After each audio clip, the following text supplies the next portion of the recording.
एक समय की बात है, एक बड़े शहर में एक अमीर और खुशहाल परिवार रहता था।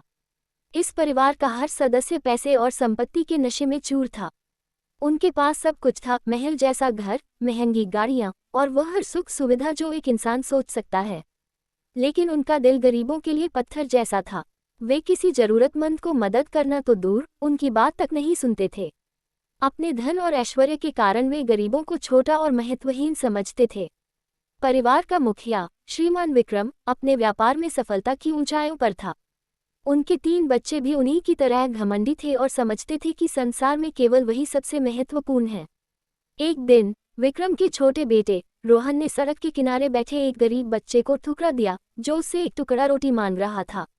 रोहन ने उस पर हंसते हुए कहा, तुम जैसे लोग सिर्फ हमारी दुनिया को गंदा करते हो, दूर हटो। इस घटना के कुछ दिन बाद एक अनजान बूढ़ा आदमी उनके दरवाजे पर आया।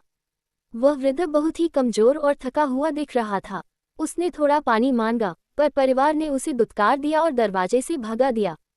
उस आदमी की आंखों में दर्द था, पर उसने केवल एक बात कही, जो आज दूसरों को तुच्छ समझता है, कल उसे खुद उसकी कीमत चुकानी पड़ेगी। समय बीता और अचानक विक्रम का व्यापार घटने लगा। उन्हें नुकसान पर नुकसान होने लगे। जो कभी सफलता के शिखर पर था, वह अब दिवालियेपन के कगार पर आ गया। जल्द ही उनका महलनुमा घर बिक गया और बैंक ने उनकी सारी संपत्ति जब्त कर ली। अब जो परिवार दूसरों को तुच्छ समझता था, वही सड़कों पर आ गया। विक्रम और उसके बच्चे अब वही हालात झेल रहे थे, जो कभी उन्होंने गरीबों के लिए बनाई थी। एक दिन भूख और प्यास से बेहाल विक्रम सड़क के किनारे बैठे थे, जब वही बूढ़ा आदमी फिर उनके सामने आया। विक्रम ने उसे पहचान लिया और शर्म से आंखें नीची कर लीं। बूढ़े आदमी ने कहा, धन और संपत्ति अस्थायी होते हैं, लेकिन इंसानियत अमर रहती है। जो दूसरों की मदद नहीं करता, उसे कभी सच्ची खुशी नहीं मिलती। इस घटना के बाद विक्रम और उनके परिवार को अपनी गलती का एहसास हुआ। अब वे गरीबों की मदद करने लगे और उनका दिल नर्म हो गया। उन्होंने सीखा कि असली धन दया, करुणा और इंसानियत में है, न कि धन दौलत में।